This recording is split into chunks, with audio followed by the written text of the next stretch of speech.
کسی کا خون لیا جاتا ہے، کسی کی جان لی جاتی ہے تو اس کی بھی وجوہات ہوتی ہیں، یا تو اس نے زنا کر دیا ہو یا اس نے کسی کو قتل کر دیا ہو ناحق طریقے پر۔ لوگوں، میں نے زنا کرنا تو دور کی بات ہے، آج تک کسی غیر محرم کے اوپر نظر ڈال کر نہیں دیکھی ہے، اور میں نے کسی کو قتل کرنا تو دور کی بات ہے، آج تک کسی کو ناحق ہاتھ نہیں لگایا ہے۔ اور لوگوں، جس کنویں کا پانی تم پی رہے ہو، میرے اوپر اس کنویں کا پانی بند کرتے ہو، ایمانداری سے یہ بتاؤ اس کنویں کو پانی کو امت کے لیے کس نے وقف کیا تھا؟ یہ ہی کہا، سب نے یہی کہا کہ عثمان تم نے، اور یہ کہا فرمایا کہ جب لشکر تنگیوں میں مبتلا تھا اس کے ساتھ فراخی کس نے کرائی تھی؟ کہا تم نے، سب کچھ عثمان تم نے کیا ہے، لیکن یا تو حکومت دو یا قتل ہونے کے لیے تیار ہو جاؤ۔ بات وہیں رہی، پرنالا وہیں گرا۔ آخر یہ ہوا عثمان غنی نیچے اترے، اور جب راستے سے ادھر کی جانب سے کوئی راستہ دروازے سے نہیں ملا تو پیچھے سے خاموشی کے ساتھ میں 3 آدمی عثمان غنی کے مکان کے اندر کود گئے۔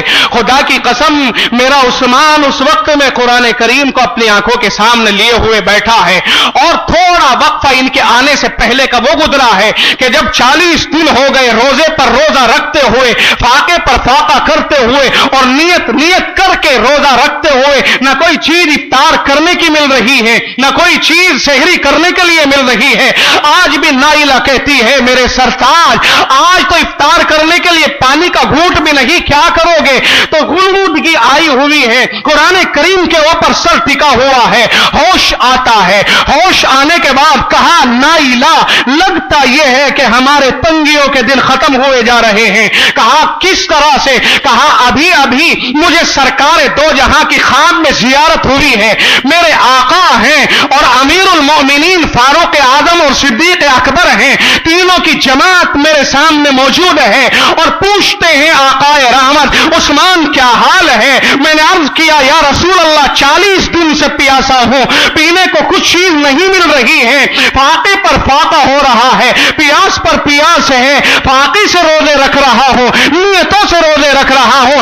آقا رحمت نے ارشاد فرمایا عثمان گھبراؤ نہیں، آج شام کے وقت میں ہمارے دسترخوان کے اوپر افطار کرو گے۔ نعرہ تکبیر، نعرہ تکبیر، حضرت عثمان۔ یہ بات عرض کی، کہا لگتا یہ ہے کہ آج مشقتوں کے دن ختم ہو جائیں گے۔ چند ہی لمحے گزرے تھے کہ 3 آدمی پیچھے سے کود کر کے آتے ہیں، داڑھی کے اوپر پکڑ کر کے لٹک گئے، جھٹکا دیا، اور حضرت عثمان غنی رضی اللہ تعالیٰ عنہ کے اوپر وار کیا، خنجر مارا، پسلیاں توڑ دی، اور گردن کے اوپر وار کیا، ذبح کر دیا امیر المومنین کو۔ حضرت نائلہ آگے بڑھتی ہیں رکانے کے لیے، لیکن نہ 4 انگلیاں حضرت نائلہ کی بھی کٹ جاتی ہیں چھڑانے میں۔ وہ چیخ مار کے کہتی ہے لوگوں امیر المومنین کو ذبح کر دیا گیا، معاذ اللہ ثم معاذ اللہ۔ یہ بات بہت قابل غور ہے، اور یہ بھی امیر المومنین عثمان تیرے قربان چاہو، تیری خصوصیت ہے۔ قرآن کھلا ہوا ہے، پہلا پارا کھلا ہوا ہے، قرآن کا بولا فَسَيَكْفِيكَهُمُ اللَّهُ، اس کے اوپر عثمان کی گردن سے گرتا ہوا خون پڑتا ہے۔